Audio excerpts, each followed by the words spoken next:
students, this is Hetal Bhandari from HR Institute of Studies. Today we are going to continue with the same chapter, that is chapter number 4, standard 12, GSEB board, accounts. Okay. Chapter का नाम क्या है? Change in the P&L, reconstruction of partnership firm, reconstruction of partnership form.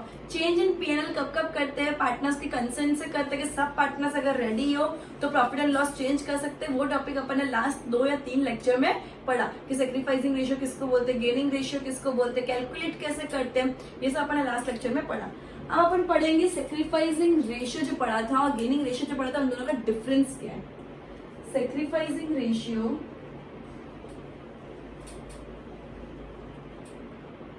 And gaining ratio का difference क्या है.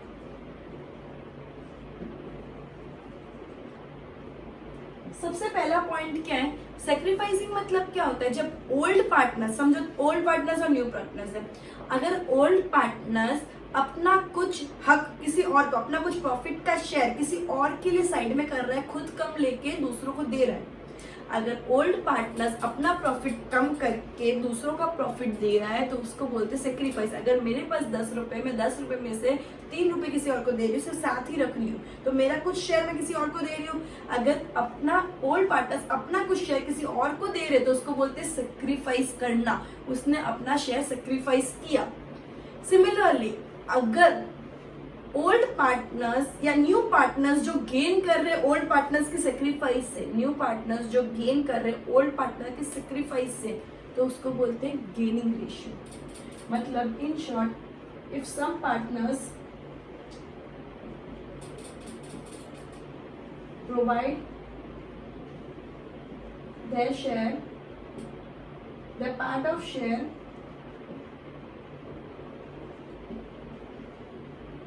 to other partners, तो उसको बोलते हैं sacrifice. If some partners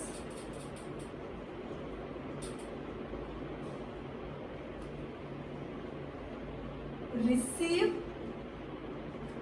some part of share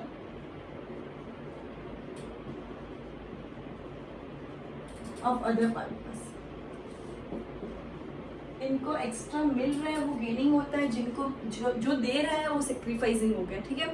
second point, ये एडमिशन में यूज होता है सेक्रीफाइसिंग रेशियो, क्योंकि कोई भी अगर नया पार्टनर, एडमिशन मतलब क्या, कोई नया पार्टनर आया, एडमिट हुआ, कोई नया पार्टनर आया, कोई नया पार्टनर का एडमिशन हुआ. अपन स्कूल में एडमिशन हुआ ना, नया स्टूडेंट का एडमिशन हुआ, तो एडमिशन मतलब क्या होता है? कोई नया इंसान आया. तो कोई अगर नया पार्टनर बिजनेस के अंदर आया तो क्या होता है? ओल्ड पार्टनर को, अभी समझो 3 पार्टनर है, चौथा पार्टनर आया, तो ओल्ड पार्टनर 3 जन जो मिलके प्रॉफिट ले रहे तो चौथे को देंगे, तो ऑब्वियसली उनका शेयर तो कम हुआ.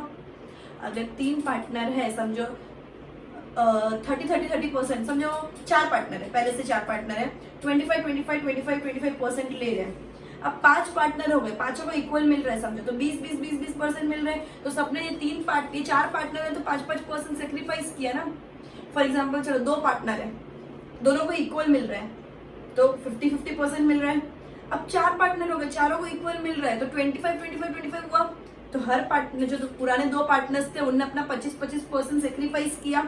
तो एडमिशन के टाइम क्या होता है? पुराने पार्टनर सेक्रीफाइस करते हैं नए पार्टनर्स के लिए खुद का कुछ शेयर. ठीक है. अगर मैं अकेली कुछ काम कर रही हूँ, कुछ बिजनेस संभाल रही हूँ, तो पूरा प्रॉफिट मेरा है. लेकिन अगर मैं कोई और पार्टनर को मेरे बिजनेस के अंदर डाल दूंगी तो हम दोनों में प्रॉफिट डिवाइड हो जाएगा. तो मैंने अपना प्रॉफिट सेक्रीफाइस किया दूसरे पार्टनर्स के लिए. तो एडमिशन के टाइम प्रॉफिट सेक्रीफाइस होता है. रिटायरमेंट के टाइम या डेथ के टाइम गेनिंग होता है. क्यों? समझो बिजनेस में 4 पार्टनर्स हैं, या बिजनेस में समझो हाँ 4 पार्टनर्स है बिजनेस के अंदर, 25% मिल रहा था. एक इंसान रिटायर हो गया, तो 3 ही बचे, तो 33.33% मिलेगा. मतलब जो 25 मिल रहा था उसकी जगह 33.33% मिलने लगा ओल्ड पार्टनर्स को. ओल्ड पार्टनर्स को ज्यादा मिलने लगा क्योंकि उसमें से 1 या 2 पार्टनर निकल गए, तो ज्यादा मिलने लगा, गेन होने लगा, रिसीव होने लगा. तो ये क्या होता है? रिटायरमेंट और डेथ के टाइम पे गेनिंग होता है, एडमिशन के टाइम सेक्रीफाइस होता है. क्योंकि एडमिशन के टाइम पार्टनर्स बढ़ जाते हैं, रिटायरमेंट के टाइम पार्टनर्स कम होते हैं. जितने पार्टनर्स ज्यादा उतना प्रॉफिट कम. क्लियर? अब थर्ड पॉइंट, फॉर्मूला क्या होती है? ये मैंने ऑलरेडी करवा दिया है कि फॉर्मूला क्या होता है, sacrifice is equal to old minus new, old share minus new share, okay. And gaining का फॉर्मूला क्या होता है, new share minus old share. ये अपन ने ऑलरेडी लास्ट 1 2 3 इलस्ट्रेशन इसका पढ़ा, 4 5 6 इलस्ट्रेशन इसका पढ़ा। Clear everyone? ओके, लास्ट अब है ना, ये जो गुडविल वाला पॉइंट है, ये पॉइंट एक बार रीड कर लेती हूँ, लेकिन ये पॉइंट का एग्जैक्ट चीज जो इसका मतलब है वो 5th and 6th चैप्टर में तुमको ज्यादा समझ आएगा। Why it is found, sacrifice ratio is found to distribute the goodwill which is brought in by a new partner for his share and to give by adjustments of goodwill at the time of reconstruction of partnership firm। मतलब क्या होता है, नया partner business के अंदर आया तो नए पार्टनर के शेयर को, गुडविल को, नए पार्टनर बिजनेस में आया तो कुछ गुडविल लेके आता है, वो गुडविल को पुराने पार्टनर्स में डिवाइड किस रेशियो में करते हैं, सेक्रीफाइसिंग रेशियो में करते हैं। Clear everyone? Gaining ratio is found for the share of the goodwill to the retiring partner by the existing partners in the gain ratio to give adjustment of goodwill due to the reconstruction of partnership from exactly opposite। Clear? Retirement के type में क्या, ये जो है तो तुम लोग को पर्टिकुलर एडमिशन और रिटायरमेंट के चैप्टर में ज्यादा क्लैरिटी आएगी। ये पॉइंट की अभी इतनी क्लैरिटी नहीं आएगी, इसके लिए मैं इसके डिटेल में नहीं जा रही हूँ। नेक्स्ट 2 चैप्टर ये एडमिशन एंड रिटायरमेंट है तो ज्यादा क्लैरिटी आ जाएगी। तुमको ये 3 मेन पॉइंट पढ़ लेने। क्लियर? ओके, अब नेक्स्ट पॉइंट आता है रीवैल्यूएशन। पहले इसको मैं देख लो एक बार अच्छे से, मैं इसको रब कर रही हूँ, कुछ है नहीं, टेक्स्ट बुक के अंदर ऑलरेडी दे दिया।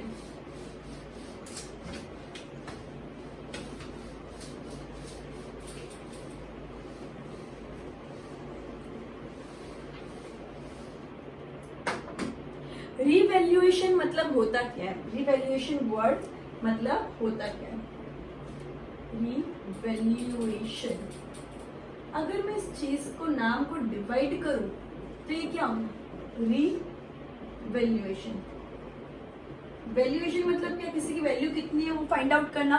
वैल्यूएशन मतलब क्या होता है, किसकी वैल्यू कितनी है वो फाइंड आउट करना, वैल्यू फाइंड आउट करना। ठीक है।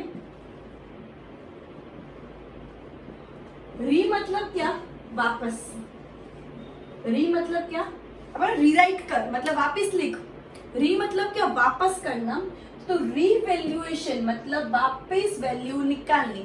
समझो कोई एसेट एंड लायबिलिटी, ये सिर्फ एसेट और लायबिलिटी के टर्म्स में हो सकता है, क्योंकि asset and liability upon long term के लिए रखते हैं। Asset and liability upon long term के लिए रखते हैं। तो एसेट्स एंड लायबिलिटी की वैल्यू, समझो अपन ने एसेट परचेस की है 10 करोड़ में, आज उसकी वैल्यू हो सकती है कि 3 करोड़ हो गई हो सकती है 10 करोड़ की वैल्यू 50 करोड़ भी हो गई हो। एसेट के अंदर समझो लैंड एंड बिल्डिंग जैसा एसेट है, तो अगर समझो मैंने 50 लाख में कोई प्रॉपर्टी परचेस की, कोई पर्टिकुलर लैंड परचेस की 50 लाख के अंदर, ठीक है, या कोई पर्टिकुलर फ्लैट परचेस कर लिया 50 लाख के अंदर, आज उसका 2 करोड़ की वैल्यू है। ठीक है, लेकिन मेरी बैलेंस शीट में मैंने जो परचेस की थी वो 50 लाख की ही रेट लिखी हुई होगी मेरी बैलेंस शीट में, जिसमें मैंने परचेस की वही, फिर अपन हर साल उसको डेप्री माइनस कर लेते हैं, राइट। तो और कम होती जाएगी, कम होती जाएगी। तो ये जो मैं बैलेंस शीट में पीछे 5 साल से 6 साल से दिखा रही हूँ, उसको क्या बोलते हैं, बुक वैल्यू। उसको क्या बोलते हैं, बुक वैल्यू। एंड आज की डेट में अपन कंपेयर तो करते ही नहीं है कि आज की डेट में क्या वैल्यू चल रही है। समझो आज की डेट में यही लैंड की या यही फ्लैट की 2 करोड़ की वैल्यू चल रही है। समझो 2 करोड़ की वैल्यू चल रही है, मतलब क्या 1.5 लाख ज्यादा है, समझ आया, 1.5 करोड़ ज्यादा है, सॉरी 1.5 करोड़ ज्यादा है। तो ये जो वैल्यू होती है, आज की डेट की जो वैल्यू होती है, तो अपन यूजुअली क्या होता है, जब एडमिशन होता है, रिटायरमेंट होता है, तो पार्टनर्स क्या करते हैं, रीवैल्यू कर देते, ताकि कोई पार्टनर्स को कोई भी चीज से सेक्रीफाइस नहीं करना पड़े, कोई पार्टनर्स के लिए बायसनेस ना हो। आज की वैल्यू के हिसाब से सब कुछ डिवाइड होगा, आज की वैल्यू के हिसाब से सब कुछ डिवाइड होगा। समझो मैंने 50 लाख का लिखा है फ्लैट, सब पार्टनर्स में डिस्ट्रीब्यूट हो गया, और समझो पूरा फ्लैट पार्टनर में 3 टुकड़ों में, तो समझो 3 पार्टनर, 3 टुकड़ों में तो मैं फ्लैट को डिवाइड नहीं कर सकती, तो मैं क्या करूंगी, बिजनेस की पूरी वैल्यू निकाल दूंगी कितनी कितनी है। उसमें 50 लाख का ही फ्लैट दिख रहा था, चल तू 50 लाख का फ्लैट लेके तू 50 लाख की मशीन ले ले, मशीन वाले की तो वैल्यू आज भी 50 है, लेकिन वो फ्लैट वाले की वैल्यू 2 करोड़ हो गई, तो वो तो डबल एडवांटेज में हो गया। तो बायसनेस को हटाने के लिए, ये बायसनेस को हटाने के लिए क्या कहते हैं, रीवैल्यू। मतलब क्या, एक काम करो, जितनी भी एसेट अपने बिजनेस में है सबकी आज की वैल्यू लिखो, जितनी भी लायबिलिटी सबकी आज की वैल्यू लिखो, तो पता चल जाएगा ना बिजनेस आज की डेट में क्या वैल्यू पे है। बिजनेस आज की डेट पे क्या वैल्यू पे, for example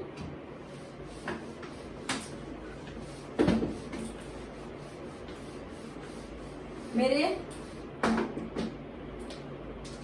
pass fix asset है, ये सब बुक वैल्यूज लिख रही हूँ मैं, जो बिजनेस के अंदर अपन बैलेंस शीट में सालों साल रिकॉर्ड करते रहते हैं उसको बोलते हैं बुक वैल्यू।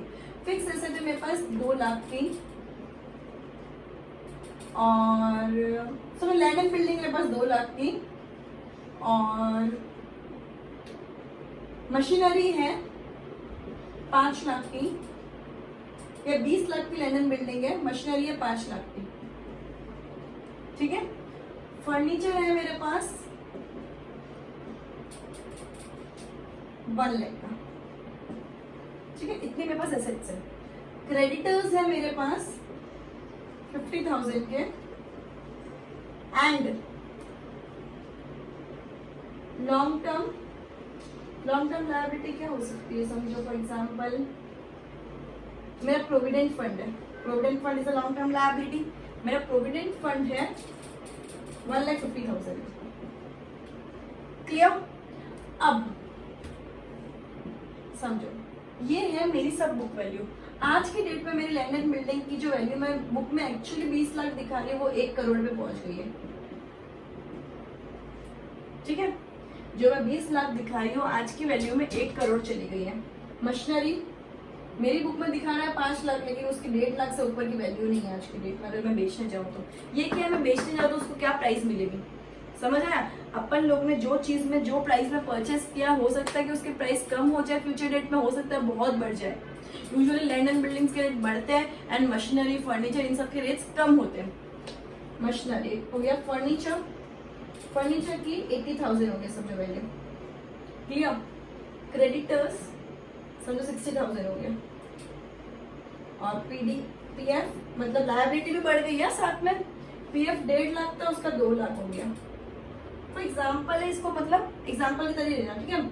अब ये पूरा अलग सिनेरियो बता रहा है, ये पूरा अलग है। इसका नेट एसेट क्या होता है, नेट एसेट मतलब क्या होता है, total asset minus total liability, मतलब बिजनेस के अंदर अपने पास कितना फायदा है, ठीक है। ये क्या हो गया, total asset minus total liability. Again इधर एसेट कितने के, 20 लाख प्लस 5 लाख 25 लाख 26 लाख।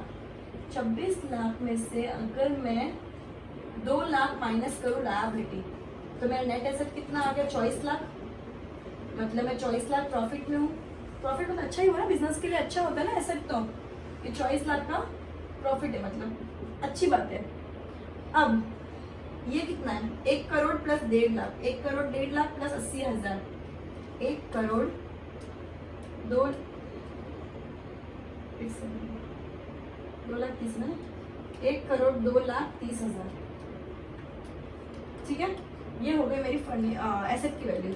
उसमें से मैं माइनस करूंगी लायबिलिटी 2,60,000, 0 0 0 0 13 माइनस 6 7, तुमको तो कैलसीपी करना है, 11 माइनस 2 9, 99,70,000। मेरा इधर का फायदा आज की डेट में फायदा एक्चुअली 99,70,000 है, लेकिन मेरी बुक वैल्यू खाली 24 लाख का ही फायदा दिखा रही है। आज की डेट में मेरा 99,70,000 का फायदा है, लेकिन मेरी बुक वैल्यू क्या दिखा रही है, सिर्फ 24 लाख दिखा रही है। तो ये क्या हुआ, मैंने रीवैल्यू की एसेट को, मैंने आज की डेट पे एसेट की वैल्यू निकाली तो मुझे पता चला कि बिजनेस का एक्चुअल प्रॉफिट कितना हो रहा है। Clear everyone. अब सम करोगे तो ज्यादा क्लियरिटी, उसके पहले मुझे एक और प्रॉफिट एंड लॉस का कंसेप्ट समझाना है, पहले एक समझ लो। ओके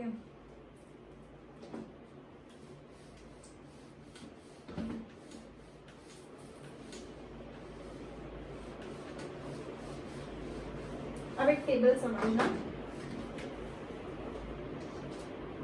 इंक्रीज इन एसेट, या और इजी बनाने के लिए अलग टाइप से टेबल बनाओ, asset liability, asset liabilities. Asset अच्छा होता है, लायबिलिटीज खराब होती है। जब से अकाउंटिंग सीखा एक ही चीज सीखी है, एसेट अच्छा होता है, लायबिलिटी खराब होती है। एसेट अगर बढ़ रही है मतलब इंक्रीज अगर एसेट बढ़ रही है मतलब इंक्रीज हो रहा है तो अपना क्या है, प्रॉफिट, फायदा। एसेट अगर कम हो रही है मतलब क्या, डिक्रीज, तो अपना क्या है, नुकसान, लॉस। अगर अपने एसेट कम हो रही है तो अपना क्या है, नुकसान, लॉस। अगर अपनी एसेट बढ़ रही है तो अपना फायदा है, प्रॉफिट। अगर कोई एसेट अपन लिखना ही भूल गए, अचानक रीवैल्यू कर रहे हैं तो अपन को दिख रही नहीं, ये एसेट तो अपन आज तक कभी लिखी ही नहीं बुक्स में।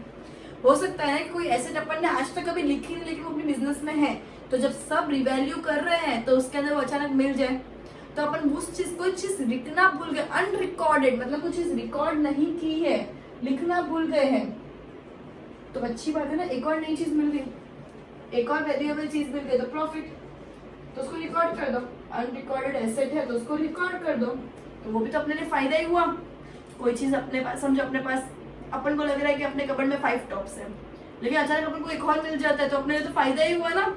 मतलब अभी आज तक अपन को पता नहीं था लेकिन एक मिल गया तो अपने लिए तो फायदा। वैसे अनरिकॉर्डेड एसेट भी अपने लिए फायदा होता है, मतलब आज तक अपने रिकॉर्ड नहीं की लेकिन अपन को रिवैल्यू के टाइम अचानक पता चला कि अपने पास ये एसेट भी है, तो अपने लिए क्या हो गया, फायदा। सिमिलरली अगर लायबिलिटी इंक्रीज हुई तो क्या होगा, मतलब नुकसान बढ़ रहा है, ऑब्वियसली लॉस। अपन को किसी को देना बाकी है, अपनी उधारी बढ़ रही है तो लॉस ही होगा। अपनी उधारी कम हो रही है, अगर डिक्रीज हो रही है तो अपना को क्या हो गया, प्रॉफिट। अगर अपनी लायबिलिटी कम हो रही है मतलब अगर अपनी उधारी कम हो रही है तो क्या हो गया, प्रॉफिट। कोई लायबिलिटी अनरिकॉर्डेड रह गई, मतलब मुझे अचानक पता चला शिट मैंने तो बुक्स में लिखा ही नहीं कि मुझे पर्टिकुलर इंसान को 50,000 रुपए देने हैं, तो मेरे लिए फायदा है कि नुकसान है, मुझे देने हैं किसी को तो मेरे लिए नुकसान हुआ। अनरिकॉर्डेड लायबिलिटी मतलब मुझे किसी को देना बाकी है, वो मुझे आज अचानक पता चला, या मेरे पे कोई लायबिलिटी है, मेरे पे कोई कर्जा है, मुझे अचानक आज पता चला, तो मेरे लिए तो वो नुकसान ही है, फायदा तो कैसे हो सकता है। तो तुम लोग को इतना स्टेटमेंट में दिया हुआ है, इतना सिंपल लैंग्वेज में एक टेबल बना दो, ये चीज इंपॉर्टेंट है कि इस कंसेप्ट में बाद में बता दो, पहले एक टेबल बना दो, तुमको ज्यादा इजीली याद आएगा। स्टेटमेंट के फॉर्म में चीजें भूली जाती हैं, ठीक है, लेकिन टेबल के फॉर्म में कभी चीजें नहीं भूलते। तो एक अच्छे से पूरा टेबल बना दो, इस चीज का रिकॉर्ड कर लो इन शॉर्ट। अब एक सिंपल सा कंसेप्ट समझना कि जब भी गेन या प्रॉफिट या इनकम होता है तो अपन क्या करते हैं, क्रेडिट, गेन, पीएनएल अकाउंट अपना लास्ट ईयर बहुत अच्छे से पढ़ा, प्रॉफिट एंड लॉस। जब भी गेन, प्रॉफिट या इनकम होता है तो अपन क्या करते हैं, क्रेडिट। जब भी एक्सपेंस या लॉस होता है तो अपन क्या करते हैं, डेबिट। तो ये जो प्रॉफिट दिख रहा है ना, इन सब केस में मतलब क्या, एसेट अगर इंक्रीज हो रही है, अनरिकॉर्डेड एसेट है, या लायबिलिटी डिक्रीज हो रही है, ये 3 केस में अपन को प्रॉफिट होता है। ये 3 केस में रिवैल्यूएशन अकाउंट क्या होगा, रिवैल्यूएशन अकाउंट क्रेडिट होगा। इन 3 केस में रिवैल्यूएशन अकाउंट, अब जनरल एंट्री पास करनी है, इन 3 केस में रिवैल्यूएशन अकाउंट क्रेडिट होगा। और ये जो लॉस दिख रहा है, जब अपन को नुकसान है तो रिवैल्यूएशन अकाउंट डेबिट होगा। इधर तो समझ आया, जब भी लॉस केस है तो रिवैल्यूएशन अकाउंट डेबिट होगा, जब भी प्रॉफिट केस है तो रिवैल्यूएशन अकाउंट क्रेडिट होगा। इधर तक समझ आ गया। इसके बाद एक और सिचुएशन बता दी, या ऐसे याद रखो या कैसे याद रखो, ठीक है, इतना समझ आ गया। जनरल एंट्रीज के केस में बता रहे, जनरल एंट्रीज में कब डेबिट होगा कब क्रेडिट होगा।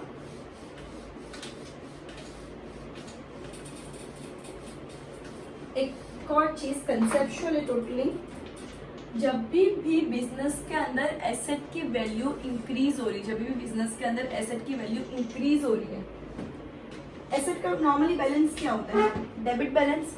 एसेट का बैलेंस क्या होता है, डेबिट बैलेंस। तो एसेट की वैल्यू अगर इंक्रीज हो रही है तो एसेट को डेबिट करो ताकि उसकी वैल्यू इंक्रीज हो रही है। जब भी इंक्रीज हो रही है, जो बैलेंस है अगर वो बैलेंस इंक्रीज हो रहा है तो वही चीज करो जो बैलेंस एक्चुअली होता है। अगर डिक्रीज हो रहा है तो उसका अपोजिट ट्रीटमेंट कर लो। एसेट डेबिट होता है बट उसको क्रेडिट करो, समझ आया। जब भी एसेट इंक्रीज हो रहा है तो एसेट एक्चुअली डेबिट होता है तो डेबिट करो, लेकिन अगर एसेट डिक्रीज हो रहा है, एसेट की वैल्यू कम करनी है तो कम करनी, तो उसका अपोजिट करो तो ऑटोमेटिकली वैल्यू कम हो जाएगी। अगर मैं एसेट का अपोजिट मतलब कि एसेट को क्रेडिट करना, समझ आया। अगर लायबिलिटी इंक्रीज हो रही है, लायबिलिटी का एक्चुअल बैलेंस क्या, क्रेडिट, तो इंक्रीज हो रही है तो लायबिलिटी को क्रेडिट कर दो, तो भी क्रेडिट करो। एंड अगर लायबिलिटी डिक्रीज हो रही है तो लायबिलिटी एक्चुअल क्रेडिट होती है तो उसका अपोजिट कर दो, डेबिट। एक एक्चुअली अभी सुनने में ना बहुत कंफ्यूजिंग साउंड कर रहा है, बट जैसे जैसे सम करेंगे ना एकदम क्लियरिटी आएगी। अब मैंने बता दिया रिवैल्यूएशन को डेबिट करना है, क्रेडिट करना है, ऐसा तो कर डेबिट, लेकिन कैसे एंट्री पास करनी है समझो। अगर एसेट की वैल्यू बढ़ रही है एसेट की वैल्यू बढ़ रही है, अपने लिए प्रॉफिट है, एसेट बढ़ रहा है अपने लिए प्रॉफिट है तो रिवैल्यूएशन क्रेडिट होगा। जब भी प्रॉफिट वाला केस है, gain profit income revaluation credit, तो एसेट की वैल्यू बढ़ रही है ना, तो asset account debit, revaluation credit होगा टू रिवैल्यूएशन। मतलब हर एंट्री के अंदर रिवैल्यूएशन तो मोस्टली आएगा ही, हर एंट्री के अंदर रिवैल्यूएशन तो मोस्टली आएगा। समझो एसेट डिक्रीज हो रहा है मतलब लॉस हो रहा है, तो रिवैल्यूएशन डेबिट टू एसेट, जो भी एसेट का नाम होगा पर्टिकुलरली, ठीक है क्लियर। अब इन सब के बाद अकाउंट कैसे बनता है वो जब सम करेंगे तभी मैं समझाऊंगी। So let's continue with illustration number 7। Let's continue illustration 7। इसके अंदर ओल्ड वैल्यूज दी हुई है, मतलब क्या बुक वैल्यू दी हुई है, जो मैंने तुमको पहले बताया था, पता है ऊपर नीचे ये बुक वैल्यू है, ये न्यू वैल्यू है। तो बुक वैल्यू तुमको ऑलरेडी दे दी है 2017 की। उसके बाद रीवैल्यूड वैल्यूज भी लिखी है नीचे, देख लो। तो सबसे पहले तुमको सम करना कैसे है, जिस जिसकी रीवैल्यूड वैल्यू लिखी है ना उसको टिक कर दो पेंसिल से बुक वैल्यू के बाजू में। बुक वैल्यू की जो बैलेंस शीट दी है उसमें टिक कर दो। सबसे पहले क्या, the value of land is 7 lakh. Land की एक्चुअल वैल्यू क्या है 5 लाख, तो लैंड की उधर तो एंट्री पास करते जाना है और टिक करते जाना है। तो सबसे पहले एंट्रीज क्या होगी, अपना फॉर्मेट क्या होता है, डेट, जर्नल एंट्री का फॉर्मेट क्या होता है, पर्टिकुलर्स, जर्नल एंट्री और in the books of Bharat, Bhavna and Bhumesh, या journal entry in the books of partnership firm of Bharat, Bhavesh and Bhumesh, ठीक है। ये तुमको ऊपर लिखने में इधर प्लेस नहीं इसलिए मैंने लिखा LF debit rupees, credit rupees, ठीक है।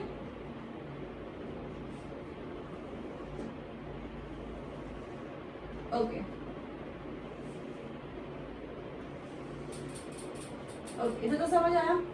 अब सबसे पहला क्या लिखा है कि the value of land is 7 lakh. Land asset है, एसेट की वैल्यू बढ़ी, कितनी बढ़ी, एसेट की वैल्यू पहले 5 लाख थी, अब 2 लाख बढ़ गई। एसेट की वैल्यू पहले 5 थी, अब 7 हो गई, तो 2 लाख एसेट की वैल्यू बढ़ गई। एसेट की वैल्यू बढ़ गई मतलब फायदा है, मतलब प्रॉफिट है, तो एसेट टू रिवैल्यूएशन क्रेडिट हो जाएगा, asset account debit to revaluation. Narration जैसा तुमको खुद लिखना है, मैं मेन एंट्रीज पास करूंगी। तो रिवैल्यूएशन अकाउंट कितना, जितना चेंज है, मतलब 2 लाख का चेंज है, 2 लाख बढ़ाना, डेट नहीं दी है तो पहली एंट्रीज के मैंने फर्स्ट लिख दिया, ठीक है। नेक्स्ट क्या बोला है, the value of building is increase by 1 lakh. Increase by 1 lakh मतलब 1 लाख बढ़ रही, तो एज इट इज 1 लाख की वैल्यू लिख दो। अगर तुमको चेंज डायरेक्टली देती तो चेंज लिख दो, अगर तुमको बोला है कि इतना था अब इतना हो गया तो चेंज कैलकुलेट करके लिखो। समझो अगर तुमको दिया है कि पहले 5 लाख था अब 7 लाख हो गया, तो 2 लाख का डिफरेंस है तो डिफरेंस 2 लाख का लिखो। लेकिन तुमको डायरेक्टली दे दी कि डिफरेंस ही 1 लाख का है तो डायरेक्ट 1 लाख लिखो, या डिफरेंस 2 लाख का तो डायरेक्ट 2 लाख लिखो। समझ आया। ओल्ड वैल्यू न्यू वैल्यू दी हुई तो तुम दोनों का डिफरेंस लिखो। And old value the and फिर बोला है कि ओल्ड वैल्यू से 3 लाख ज्यादा है, तो 3 लाख ज्यादा है मतलब उन दोनों का डिफरेंस ही दे दिया ना डायरेक्टली, तो डायरेक्टली डिफरेंस लिख दो। क्लियर। नेक्स्ट में क्या लिखा है, the value of building is increase, मतलब एसेट अगेन इंक्रीज हो रही है।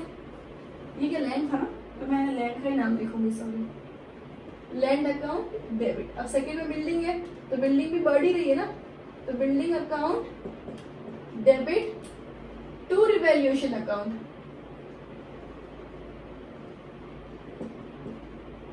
कितना है 1 लाख, 1 लाख, 1 लाख। थर्ड एंट्री क्या बोला है, the market value of machine is 2,50,000 which is to be recorded in the books.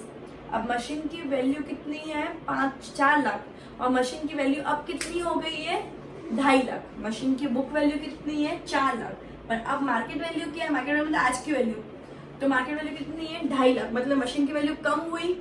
Machine की वैल्यू मतलब एसेट डिक्रीज, एसेट डिक्रीज मतलब अपना नुकसान, नुकसान में revaluation debit, valuation to machine. कितना नुकसान है 2.5 लाख हो गया 4 लाख से, मतलब 4 lakh minus 2 lakh 50, that is 1,50,000। ये भी क्या हो गया 1,50,000। Clear everyone? अब the provision for doubtful debt at 20% on debtors BDR। provision for doubtful debt क्या होता है? bad debt reserve। provision for doubtful debt क्या होता है? bad debt reserve।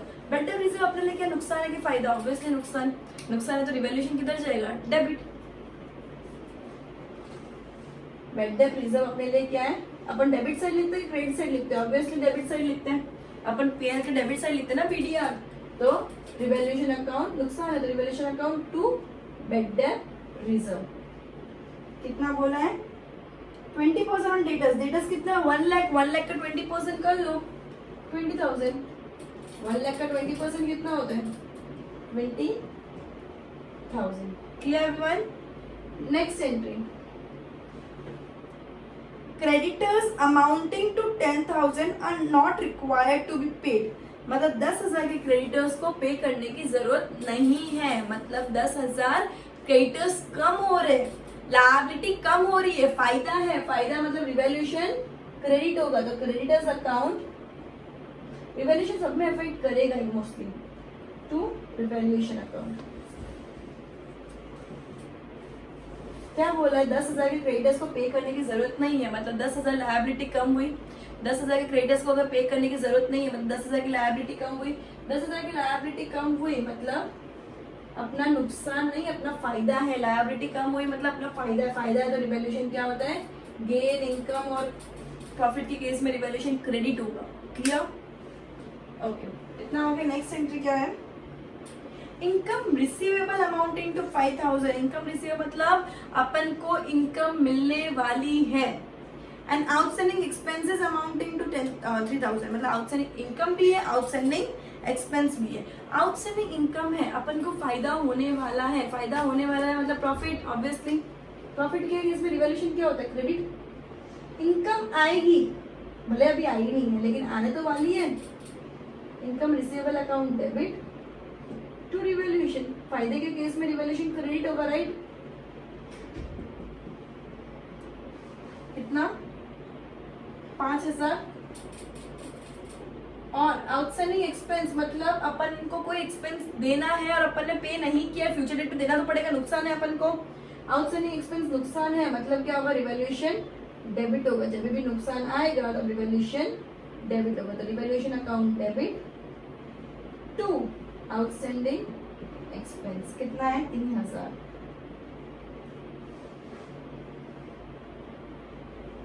इधर तक क्लियर हो गया? From the following information, write journal entry in the books of the partnership firm for the revaluation, prepare revaluation account। अब अपन ने revaluation के एंट्रीज तो कर लिए टोटल, अब रिवैल्यूएशन अकाउंट बनाना है। अब क्या बनाना है? रिवैल्यूएशन अकाउंट बनाना है। उससे पहले अपन क्या करेंगे? अपना जो भी रिवैल्यूएशन का बैलेंस होगा वो तीनों पार्टनर्स में, दोनों जितने भी पार्टनर्स उसको डिस्ट्रीब्यूट करेंगे। लेकिन वो अपनी लास्ट एंट्री होगी, अभी मैं वो एंट्री नहीं कर रही हूँ बिकॉज मुझे जरा अकाउंट बनाना है। अकाउंट से उसकी मेन वैल्यू पता चलेगी कि कितनी है, तो मैंने इसको एक स्टॉप दिया, वो एंट्री लास्ट में करूंगी। मैं अब बना रही हूँ रिवैल्यूएशन अकाउंट। क्या बना रही हूँ? Revaluation account, debit credit. Okay, अब रिवैल्यूएशन अकाउंट में रिवैल्यूएशन अगर क्रेडिट हो रहा है तो अपन क्या कर देते हैं? जो ऊपर वाला है उसको क्रेडिट साइड लिख देते हैं। इन शॉर्ट जिधर जिधर रिवैल्यूएशन क्रेडिट हो रहा है ना, वो सब मैंने बाइबल से 3 लाख लिखते हैं, 3,000। ठीक है?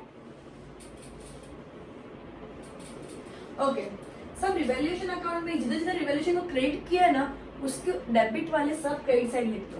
अब एंट्रीज में यूजुअली जनरल एंट्रीज में ऐसा ही होता है। क्या होता है जनरल एंट्रीज? मतलब जब जनरल एंट्रीज से अकाउंट बनाते हैं, रिवैल्यूएशन क्रेडिट हो रहा है मतलब रिवैल्यूएशन क्रेडिट साइड अपन क्या करेंगे? लैंड लिखेंगे। जनरल एंट्रीज की पोस्टिंग अपन ने लास्ट ईयर 11 स्टैंडर्ड पढ़ी, तो क्या करते हैं? रिवैल्यूएशन अगर क्रेडिट हो रहा है तो रिवैल्यूएशन की क्रेडिट साइड में अपन लैंड लिखेंगे, राइट? तो एकदम इजी कंसेप्ट करते हैं। रिवैल्यूएशन जिधर जिधर क्रेडिट हो रहा है ना, उन सबका पहले अपन लिख देते हैं लैंड। ठीक है? कितना है? 2 लाख। इधर रिवैल्यूएशन क्रेडिट हो रहा है बिल्डिंग, रिवैल्यूएशन क्रेडिट हो रहा है मतलब क्रेडिट साइड लिखना है अपन को, राइट। बाय आएगा तो जगह नहीं है इसलिए नहीं लिख रही हूँ। 1 लाख। मशीन रिवैल्यूएशन डेबिट हो रहा है तो मशीन डेबिट साइड लिख दूं। टू मशीन कितना है 1.5 लाख। बीडीआर में भी रिवैल्यूएशन डेबिट हो रहा है तो 2 BDR that is provision for better preserve 20,000। फिर क्या हो रहा है क्रेडिटर्स में रिवैल्यूएशन क्रेडिट हो रहा है, कितना है क्रेडिटर्स अकाउंट 10,000। उसके बाद इनकम रिसीवेबल में भी क्रेडिट हो रहा है तो इनकम रिसीवेबल भी ये साइड लिख देंगे।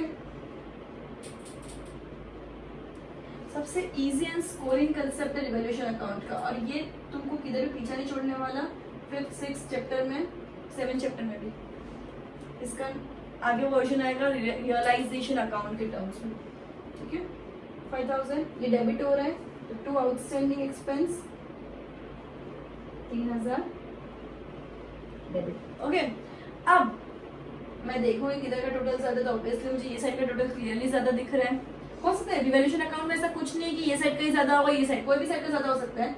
मुझे तो क्लियरली दिख रहा है कि ये साइड का ज्यादा है। 2 + 1 3 3 + 15 दैट इज 3,15,000 का टोटल है। ओके अब ये साइड का टोटल कितना है 1,50,000 + 20 दैट इज 1,70,000 + 3 1,73,000।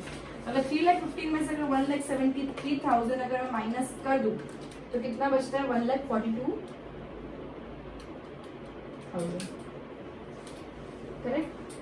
3,15,000 में से अगर मैं 1,73,000 माइनस कर दूं तो 1,42,000 बचता है, ठीक है। ओके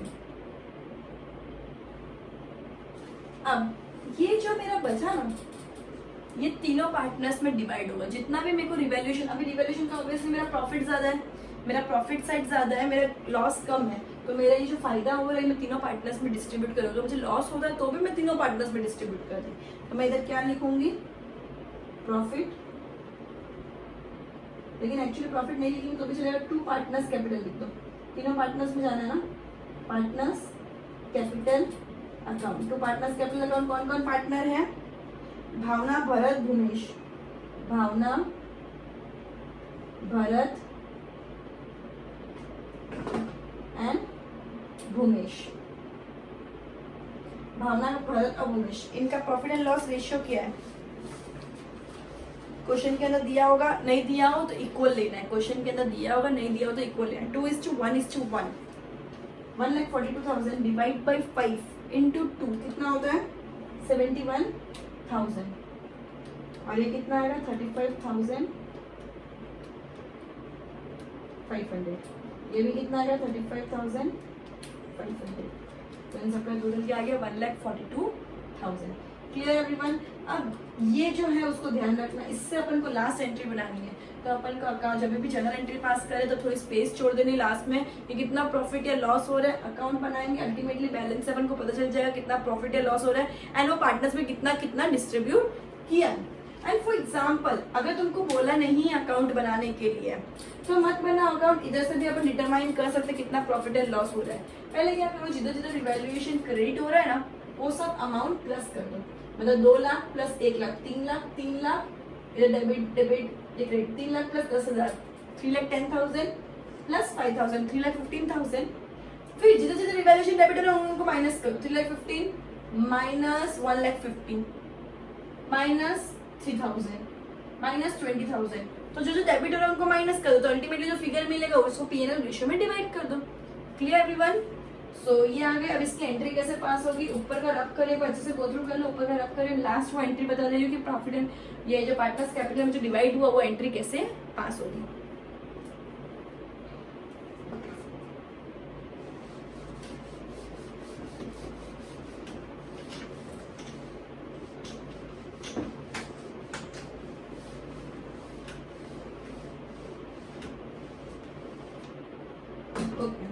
अभी रिवैल्यूएशन के डेबिट साइड में क्रेडिट ऑब्वियसली डेबिट साइड में तो रिवैल्यूएशन अकाउंट डेबिट हो जाएगा। रिवैल्यूएशन अकाउंट डेबिट हो जाएगा। Revaluation account debit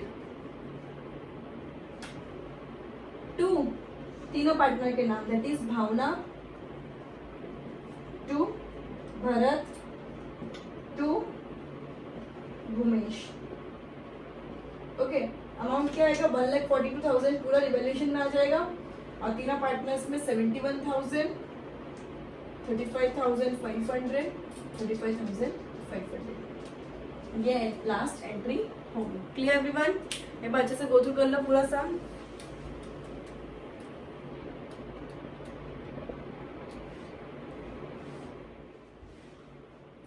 Goodbye everyone, we'll end this lecture by this sum and we'll continue with the next sum in the next lecture. Goodbye.